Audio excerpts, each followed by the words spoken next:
આપ સૌના મનમાં અત્યારે એક પ્રશ્ન જરૂરથી ઉદ્ભવતો હશે કે ભાઈ આ રિક્ષાની પાછળ આ સ્ટીકર્સ અત્યારે શા માટે લગાવવામાં આવી રહ્યા છે.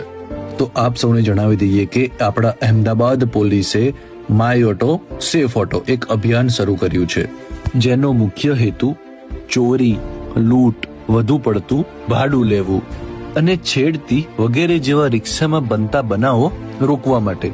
જ્યારે પણ આવા પ્રકારના બનાવો બને છે ત્યારે ભોગ બનનાર રિક્ષાનો નંબર જોતા ભૂલી જાય છે અથવા તો યાદ રાખી શકતા નથી અને ખાસ કરીને સ્ત્રીઓ, ઉંમરલાયક માણસો આનો ભોગ બને છે.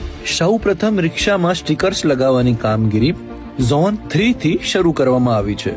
ઝોન 3માં 11,000 થી વધુ રિક્ષાઓની નોંધણી થઈ છે અને શહેરમાં 25,000 થી વધુ રિક્ષાઓની નોંધણીનો આંકડો છે. પોલીસ કમિશનર શ્રી અમદાવાદ શહેર દ્વારા આ નોંધણી માટે પરિપત્ર કરવામાં આવેલ છે.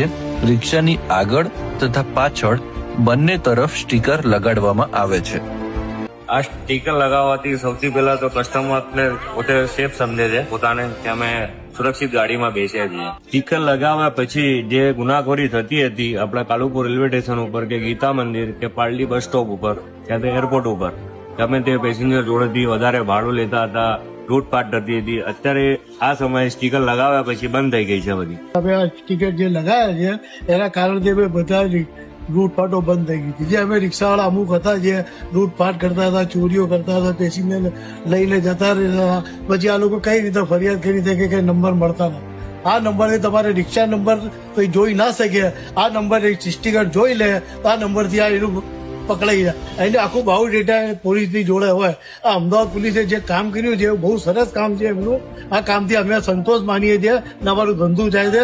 અમુક રાતે રિક્ષા પેસેન્જર બેસી જાય છે આ નંબર જોઈને, પછી એને ભરોસો થઈ ગયો છે કે આ સ્ટીકર હોત તો રિક્ષામાં બેસવાનું, કે બેસવાનું નહીં રિક્ષામાં. અમે અમદાવાદ પોલીસનો આભાર માનીએ છીએ. તમારા અને પેસેન્જરો માટેના જે આ જે સ્ટીકરો લગાવ્યા છે એના માટે બહુ બહુ આભાર અને થેન્ક યુ અમદાવાદ પોલીસ.